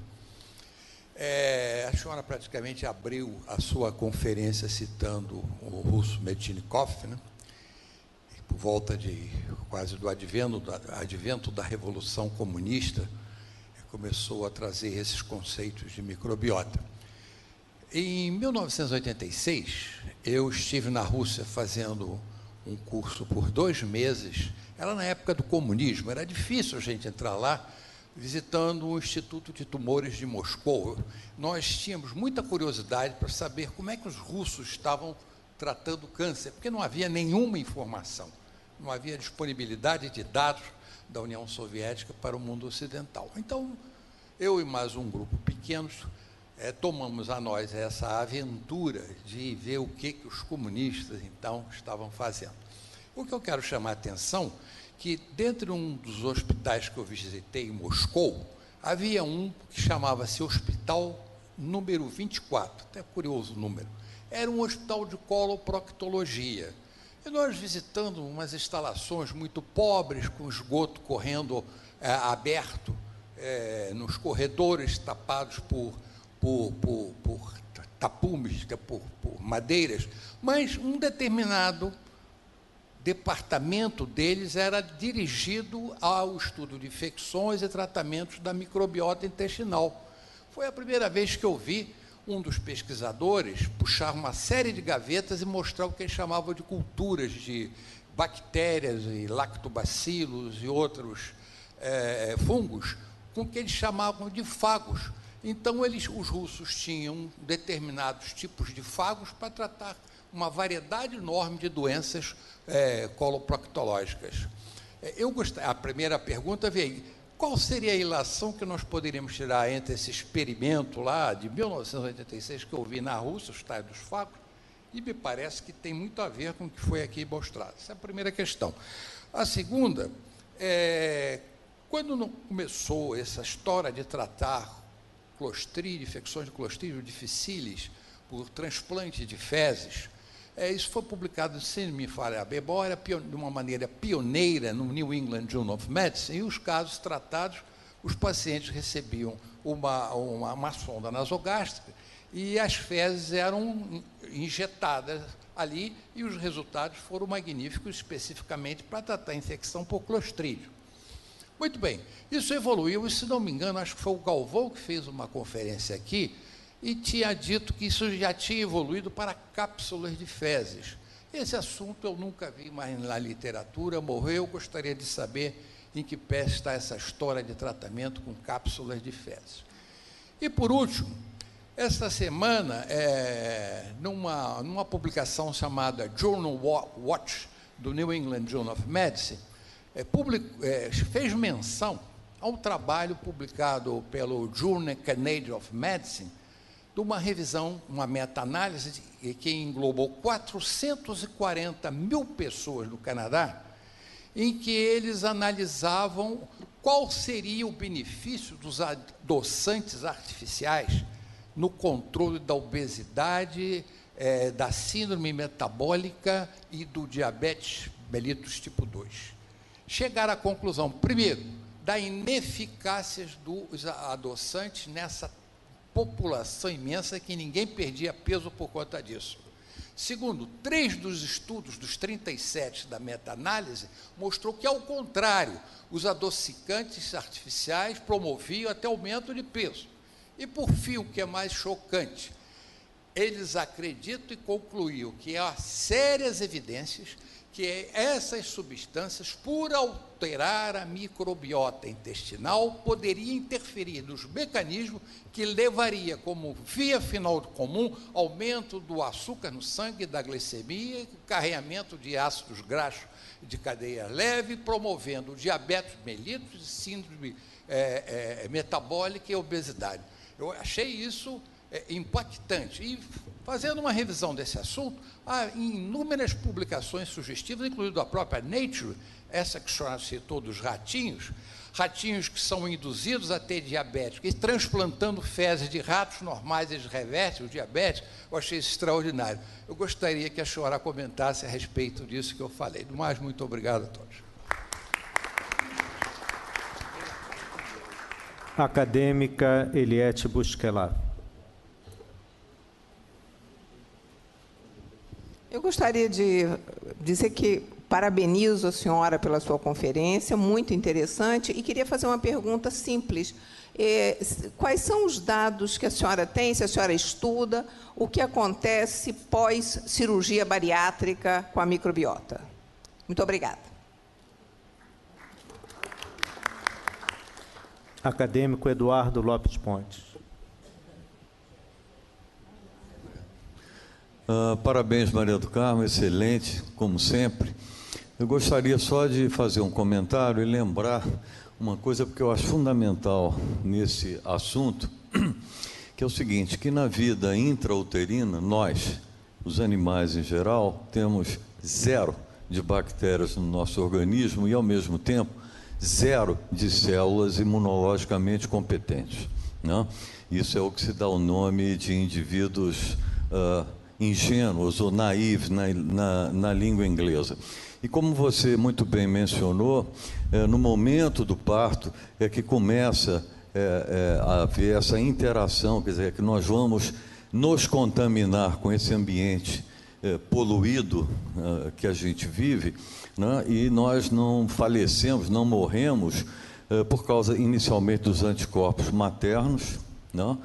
Que vem através do sangue do cordão umbilical e depois do colostro do leito materno, e que ao longo do primeiro, segundo ano de vida, nós vamos desenvolver, como você também mostrou, essa microbiota, e ao mesmo tempo a gente desenvolve o nosso sistema imunológico. E esse sistema imunológico costuma amadurecer a partir do primeiro ano, ano e meio de vida. Então, e isso cria um estado chamado de inflamação fisiológica no nosso intestino, que você sabe muito bem, né? A gente tem um número de células que, se você olhar, comparar com o intestino fetal, a gente vai ter um processo inflamatório importantíssimo, que na verdade não é, porque ele é fisiológico. O que permite que exista um conceito de tolerância. O que é a tolerância? É isso desenvolvido ao longo desse primeiro ano de vida entre nós, através do sistema imunológico e desse microbioma que você tão bem mostrou. Além disso, certamente, além da gente não conhecer completamente esse microbioma, a gente não conhece também como são essas interações, quer dizer, por que acontece, quando acontece a disbiose. Você imaginar que ela pode ser originada porque o indivíduo tomou, sei lá, antibiótico, ou comeu uma comida diferente, como acontece, por exemplo, com as pessoas que têm diarreia, quando viaja, a famosa diarreia do viajante, né, porque de alguma forma altera a flora bacteriana, o microbioma daquele indivíduo momentaneamente. Quer dizer, as interações entre esse microbioma e nós, que também não estão completamente entendidas. A gente sabe hoje que existem bactérias que se comunicam fisicamente, com nanotubos, nanocomunicações entre duas bactérias, e que existem indícios de que provavelmente isso ocorre entre a nossa microbiota e a célula humana. Então, eu gostaria que você comentasse um pouquinho a respeito disso, o que você pensa sobre isso. Parabéns.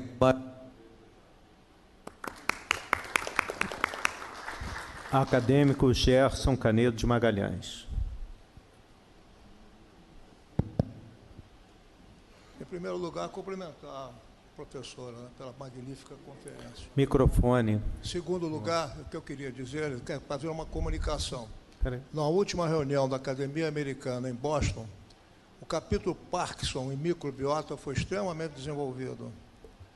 É um dado importante, porque a alfa-sinucleína, que é a base da doença de Parkinson, ela teria uma origem também no aparelho digestivo e poderia representar um capítulo importante no que diz respeito à fisiopatologia da doença de Parkinson.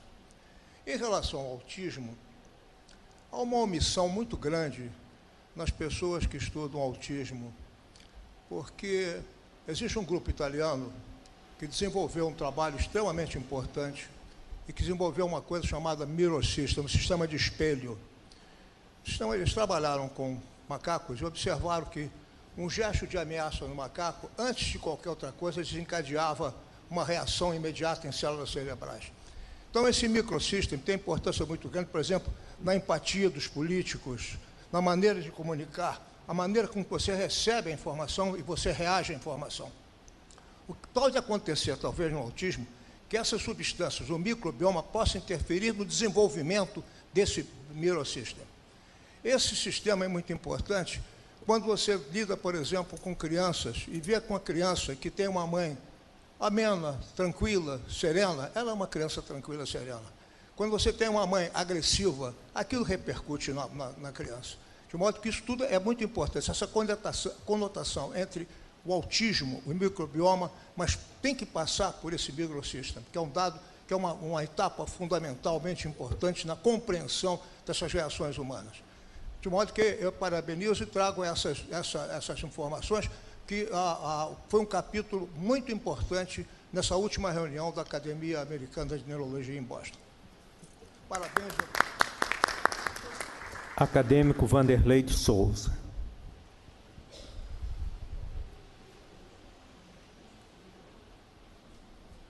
Senhor presidente, senhoras e senhores acadêmicos, eu queria inicialmente cumprimentar e agradecer a professora Maria do Carmo por essa palestra, porque nos trouxe essa questão do microbioma do ponto de vista médico.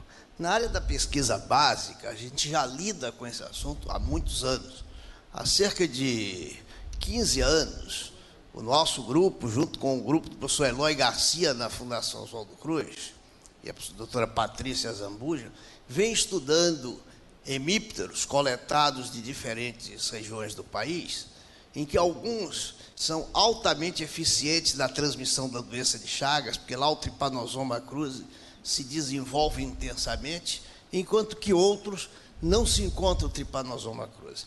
E fomos analisar o microbioma, utilizando análise metagenômica de diferentes porções do tubo digestivo, e verificamos a intensa variação nesse microbioma e chegamos, inclusive, a uma bactéria, já um gênero Serrácea, como um gênero extremamente importante.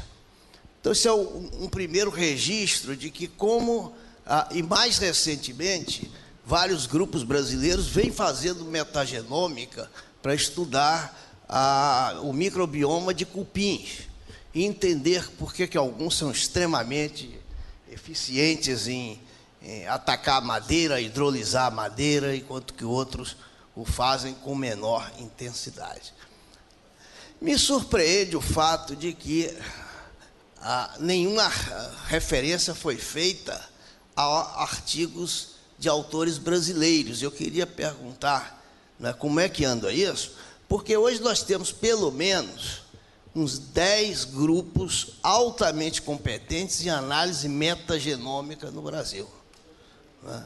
Em praticamente as principais universidades, existem redes, não só de genômica, de determinação do genoma individualizado de um micro-organismo, seja bactéria ou fungo, mas, sobretudo, as análises metagenômicas, que, ainda que sejam mais complexas do ponto de vista de bioinformática, do ponto de vista de análise de extração de DNA e sequenciamento, com os novos sequenciadores, isso é feito hoje de uma maneira rotineira, por exemplo, no Laboratório Nacional de Computação Científica em Petrópolis, onde o grupo da professora Ana Tereza faz isso com uma colaboração muito intensa. Quer dizer, me surpreende que na área básica a gente esteja fazendo a metagenômica de cupim ou de um hemíptero, mas na área médica não está havendo a interação de pesquisadores da área básica com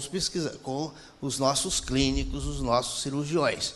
Não sei se isso é reflexo, pelo menos no caso da UFRJ, eu acho que isso, em grande parte, é devido a uma decisão, ao meu ver, equivocada, que foi tomada lá pelos anos 68, quando eu ingressei na Faculdade de Medicina, onde se separou o Instituto de Ciências Biomédicas por um lado e a Faculdade de Medicina por outro lado, e deixou de ocorrer a interação que era normal, tradicional, da pesquisa básica com a pesquisa médica. Ainda que, eu diria que, por exemplo, no Centro de Ciências da Saúde da UFRJ, tem pelo menos 3 grupos altamente competentes fazendo metagenômica, né, de diferentes sistemas. Né, inclusive, um último artigo publicado na revista Nature, do grupo do Instituto de Biologia, que mostrou que a metagenômica do rio Amazonas se propaga por 300 milhas no momento que o rio Amazonas encontra o mar, e aquilo tem uma onda de água, é tão intensa que até por 300 milhas você vai encontrar, em pleno Oceano Atlântico, uma microbioma do rio Amazonas e não do Oceano Atlântico. E depois, obviamente, isso vai se difundindo.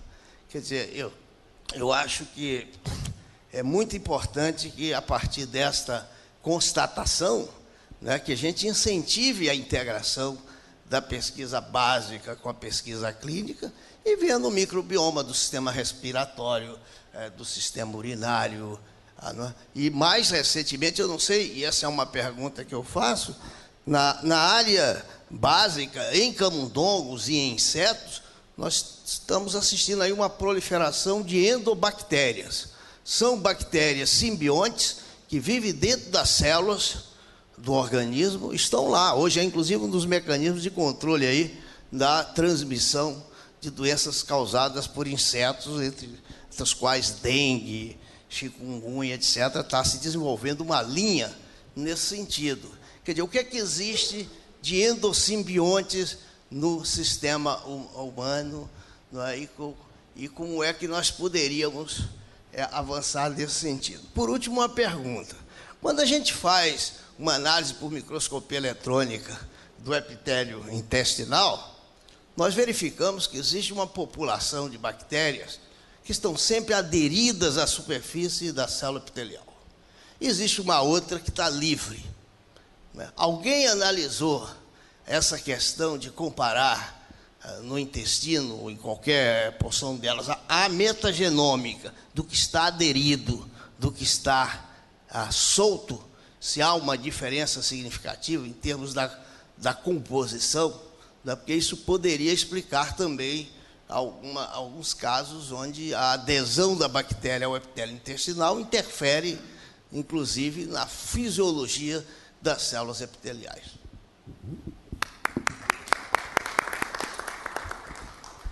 Passo a palavra ao segundo secretário acadêmico, Walter Zin.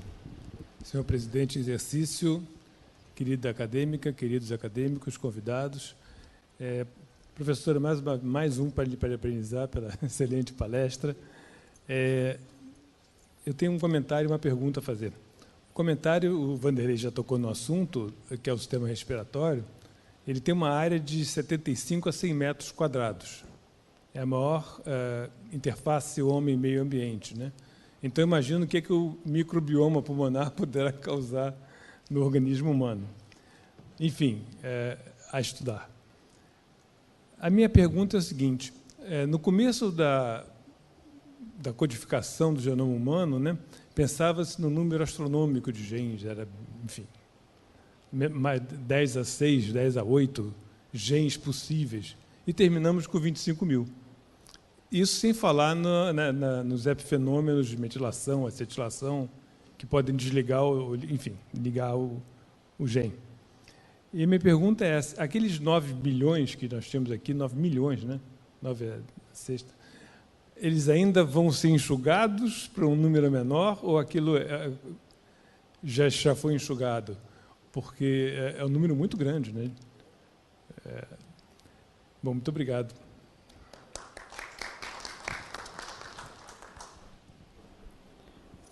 Passo a palavra ao acadêmico José Galvão Alves para um comentário.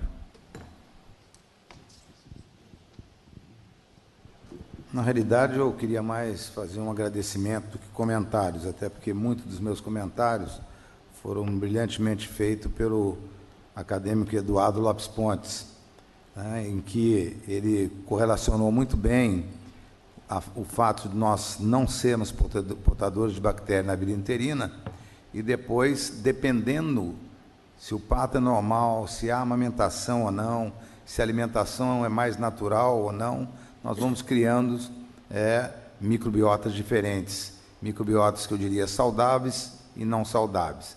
Quer dizer, observar isso é importante, porque quando nós falamos que o parto normal, a amamentação prolongada, o uso de vegetais na alimentação são coisas que privilegiam uma boa saúde, alguns fazem descaso disso. Na realidade, isso é realmente fundamental na história de uma boa vida, uma vida mais natural. A outra coisa que eu observei muito foi o número de acadêmicos que participaram. Quer dizer, o tema foi bom e certamente, e obviamente para mim, não era surpresa nenhuma, a professora Maria do Carmo é uma excepcional conferencista, é uma estudiosa reconhecida por toda a classe gastroenterológica do nosso país, e certamente não poderia ser surpresa nenhuma. Então, eu queria agradecer aos acadêmicos pelos comentários brilhantes, mostrando a grande eloquência e categoria dos nossos acadêmicos, e especialmente a nossa querida convidada, que obviamente encontrou um Rio de Janeiro um pouquinho conturbado, mas não menos do que as microbiotas, né? O meu querido Messias, que brilhantemente fez aí os comentários representando os acadêmicos. Muito obrigado, Maria do Carmo, muito obrigado aos nossos acadêmicos, e passo a palavra à querida Maria do Carmo. Senhor presidente, me perdoe, isso deixo por conta de Vossa Excelência. Obrigado, acadêmico José Galvão Alves. Então, passo a palavra à professora Maria do Carmo Frisch para responder às questões. Muito obrigada mais uma vez. Realmente é uma honra e um prazer estar aqui neste momento e ter tido a oportunidade de fazer essa apresentação. Agradecer ao acadêmico Messias, excelente as suas colocações. Muito obrigada. E não uma pergunta assim, mas as suas colocações foram muito espetaculares. Assim, você colocou a coisa como ela é. E o acadêmico Sérgio Noves, realmente, eu acho que a gente está vivendo um momento, ele me fez lembrar, eu pós-residente de gastroenterologia, formei em 85, o professor Luiz Gonzaga voltando de Londres com o professor Luiz de Paula Castro, começando os estudos de H. pylori no Brasil. E eu fui convidada, na época, recém-residente, assim, ainda terminando gastrologia, para começar esse caminho que eu nem pensava em trilhar, que é o caminho da pesquisa, e foi aí no H. pylori que eu me dediquei por anos com os professores, e ouvi muito do que ele disse quando, começando a minha vida, há 30 anos atrás, quando tantos não pensavam realmente que o H. pylori fosse... Então, havia aquela questão, H. pylori, que é isso? E a gente ouviu isso e não sabia. Quando o professor Luiz de Paula Castro me convidou, naquele momento, para ter uma bolsa da CAPES, para fazer o caminho nessa área, ele me disse, pode não dar nada, mas pode virar um prêmio Nobel da medicina, como assim foi. Então, são caminhos ainda novos, que realmente os 9 milhões de genes podem virar 3 milhões. Isso a gente sabe que, inclusive, é interessante, acadêmico Walter, naquele livro 10% Humano, a pesquisadora fala que havia uma aposta entre eles. Quantos milhões de genes vão ter o ser humano? Ela participou do genoma humano e havia uma aposta entre eles. Foi uma decepção quando foi aquele número. Então, esse livro é interessante que ela conta, ela faz parte do grupo do genoma humano e do genoma agora do microbiota. Então, realmente, a gente não sabe de onde vamos chegar. Agradecer o acadêmico José Carlos, excelentes suas colocações, muito interessante, muito obrigada. O que a gente sabe hoje, o transplante de fezes é um primeiro caminho. A questão vai ser um transplante de microbiota. Quando a gente fala em probiótico, eu vou dar um probiótico. O que parece é que cada doença vai ter que ter um probiótico. Como a gente faz hoje com a infecção urinária. Ou seja, vai ter um antibiograma para saber que probiótico ou que antibiótico, nome, sobrenome, CPF, a gente brinca que probiótico tem que ter tudo isso, e a gente ainda não tem. A gente dá probiótico como talvez quando começou a penicilina, todo mundo tomava a penicilina porque era o único antibiótico que tinha. Então, a gente sabe que o transplante de fezes é um caminho que pode ser dado por via oral, através da endoscopia, hoje mais pela colono, através da distribuição desde o ilho terminal, mas se faz também. E as cápsulas de fezes que chegaram, o ano passado, elas circularam nos Estados Unidos, ainda não são aprovadas.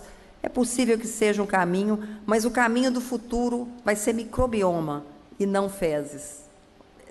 Buscar o que tem nas fezes e não propriamente as fezes.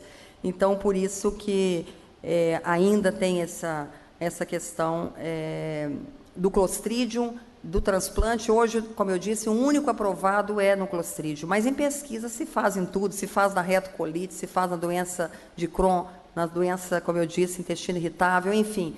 Mas, oficialmente, que a gente consegue fazer é na infecção por Clostridium, que a literatura traz muito e nós temos poucos refratários, realmente. A maioria responde ao metronidazol ou a vancomicina.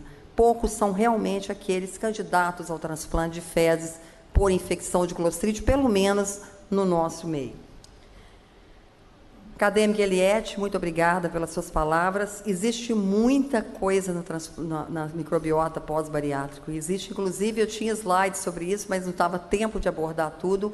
Eles adquirem uma microbiota muito diferente, emagrecem, isso também torna a microbiota deles extremamente diferente. É um caminho novo, inclusive mais recentemente estudado, mas você tem toda a razão, é uma linha de pesquisa fantástica para quem estiver aí no pique aí de começar uma pesquisa, orientando uma pesquisa em bariátricos. E, apesar do acadêmico Vanderlei dizer que nós temos, né, Vanderlei, existem mesmo, hoje nós estamos interagindo com o ICB, que é o Centro de Ciências Biológicas, conosco lá no Instituto Alfa em Belo Horizonte, para começar trabalhos. Mas que eu acho que realmente ficou isolado, trabalhando muito em animais, em plantas, e não fazendo essa conexão. E como o mundo está mais à frente, a gente acaba pegando trabalhos de fora que já estão mais na linha humana, digamos assim, e nós não temos trabalhos ainda nessa linha. Por isso eu não coloquei, mas eu sei que a UF, inclusive a Universidade Federal do Rio, é uma das vanguardistas aí na questão do microbioma, no estudo da metagenômica, a USP, Belo Horizonte, com alguns pesquisadores excelentes, e muitos outros estados, inclusive em Fortaleza, onde eu fui falar também, existe um grupo estudando. Então, o Brasil realmente começando nessa linha de pesquisa, o que falta é essa interação com as doenças. Com certeza isso vai ser um caminho que eu acho que já está acontecendo, mas não está dando frutos de publicação para a gente citar ainda. Acadêmico Eduardo, prazer, muito obrigada, amigo antigo. O que você comentou exatamente é a questão das bactérias estarem ausentes na nossa intraútero. Sabe que recentissimamente foi descrito bactéria na placenta. Isso é novíssimo. Ainda não se sabe se isso interfere ou não, mas o fato é que a gente nasce realmente estéril. Por isso esses estudos com bactérias free, né, germes free, de ratos, camundongos e outros animais, porque eles conservam esses camundongos em ambiente absolutamente free de micro-organismos e podem fazer pesquisas comparativas. Então, realmente, a questão do parto, a questão das diferenças, e esse estado tolerogênico que você comentou, é um estado de tolerância que a gente vive, chamado, é um estado pró-inflamatório, digamos assim, mas a gente tem uma guia que impede, ou anti-inflamatório, que nos impede de entrar em inflamação. É isso que se acredita, que haja uma cascata aí, que o microbioma possa interferir, como, por exemplo, no que você tanto estuda, que são as doenças inflamatórias intestinais. O acadêmico Gerson, acho que ele saiu, mas uma contribuição excepcional sobre doença de Parkinson, muito estudo em Parkinson, a gente não tem como abordar tudo, e você vai virar realmente, é o que a gente comentou aí, na questão de que muitas coisas vão ficar, né, o novo empolga, mas muitas coisas não vão. Como o H. pylori foi associado à doença coronariana, várias coisas, e hoje a gente sabe que ele é associado a doenças gastroduodenais e algumas coisas de ferropenia, anemia ferropriva, basicamente isso. As outras associações não vingaram, não foram confirmadas. Acadêmico Vanderlei, onde estão as bactérias? Parece que elas estão em todo o lume intestinal, estão aderidas também, e parece ainda não se sabe essas diferenças. O que se sabe é que elas estão em todo o epitélio intestinal, gastrointestinal, colo e delgado. Isso também, essas enterobactérias, os simbiontes, né, que estão sendo encontrados em animais, também estão sendo muito encontradas, principalmente na retocolite ulcerativa, na doença de Crohn. Então, o que a gente sabe é que vem muita coisa por aí, talvez a gente nem veja, né? São estudos para daqui 50, 60 anos e que vão ficar aí para a gente pensar o que vai acontecer com a ciência, se vai mudar, se não vai, mas são caminhos abertos para um grande futuro na medicina. A gente não está falando especificamente de nada, tanto que o acadêmico Walter disse, né? 9 é muito gene mesmo. Possivelmente muitos não vão ser considerados assim que as pesquisas forem mais consistentes. Né? Esse boom, né, a gente tem que esperar e ver o que vai ficar realmente de ciência, de medicina baseada na ciência, em evidências científicas. Acho que agradeço muito ao professor Galvão por essa oportunidade, a toda a diretoria da Academia Nacional por me acolher e me permitir ter essa honra de estar aqui. E realmente, se algumas dúvidas a gente pode ter passado aqui, mas é porque a emoção é grande de estar aqui sentada neste momento na Academia Nacional. Muito obrigada a todos. Na próxima semana, nós teremos um simpósio sobre cirurgia vascular que irá iniciar às 14 horas. E no horário da secção ordinária, nós teremos 2 apresentações sobre Oswaldo Cruz. Eu quero agradecer mais uma vez à professora Maria do Carmo a excelente apresentação, parabenizá-la pelas respostas. Quero agradecer à bancada acadêmica, aos convidados que ficaram até o fim. Obrigado, e a sessão está encerrada.